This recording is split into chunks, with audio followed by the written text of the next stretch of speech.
আসসালামু আলাইকুম। বর্তমানে বাংলাদেশের যে অবস্থা, বন্যায় কবলিত বেশ কয়েকটি জেলা। এই জেলাগুলোতে একমাত্র আল্লাহ সুবহানাহু ওয়া তাআলা ছাড়া আমাদের আর কোনো ভরসা নেই। একমাত্র তিনি এখন আমাদের শেষ ঠিকানা এবং শেষ ভরসা। দীর্ঘদিন যাবৎ বাংলাদেশে বন্যার যে অবস্থা তা খুবই খারাপ এবং হতাশাজনক। যাই হোক, এই বন্যা নিয়ে দুই একটা কথা আসলে বলার জন্যই এই লাইভটা করছি। রিসেন্টলি এই গত 2 দিন ধরে দেখতেছি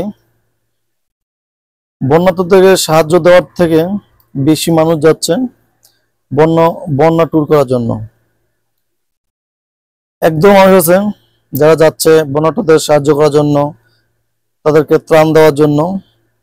আবার অনেকে যাচ্ছে বন্যাট্য ট্যুর করার জন্য। কারণ আপনারা একটা 15 জনে একটা ট্রলার ধারণ ক্ষমতা ট্রলারে আপনারা 12 জনই হচ্ছে উদ্ধারকর্মী, আর 2 জন বা 3 জন হচ্ছে আপনারা বন্যার্তদেরকে উদ্ধার করতে যাচ্ছেন।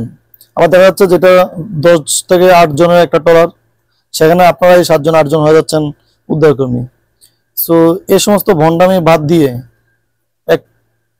অ্যাকচুয়াল ভাবে যদি আপনি আপনার মনে বন্যার্তদের আমার যে ভাই বোনগুলো পরিস্থিতি খারাপের দিকে আছে, যদি তাদেরকে সাহায্য করার ইচ্ছা মন মানসিকতা থাকে তাহলে আপনারা যান।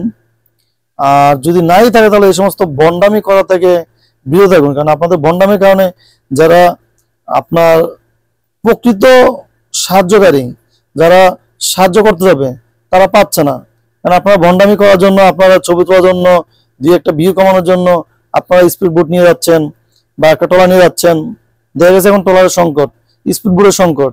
সো আপনারা দয়া করে এই ভণ্ডামি বন্ধ করুন এবং যদি পারেন নিঃস্বার্থভাবে আপনারা আমাদের যে ভাই বোনগুলো বন্যা কবলিত অবস্থানে আছে, জায়গায় আছে, তাদেরকে সাহায্য করুন। আর আরেকটি কথা বলতে চাই, সেটা হলো আমার যে যে জায়গাগুলোতে এখন বন্যা হয়েছে তারা কেউ কিন্তু মিসকিন না বা কেউ খরাতের জন্য আসেনি। আপনাদেরকে খেয়াল রাখতে হবে, তারা সাময়িক অসুবিধার জন্য আছে। আপনারা তাদেরকে ত্রাণ দিচ্ছেন, বেশ ভালো কথা, বাট এটার জন্য আপনার কাউকে ছবি ওঠাতে পারেন না, সোশ্যাল মিডিয়া ওটা তাদেরকে ইজ্জত হানি করতে পারেন না।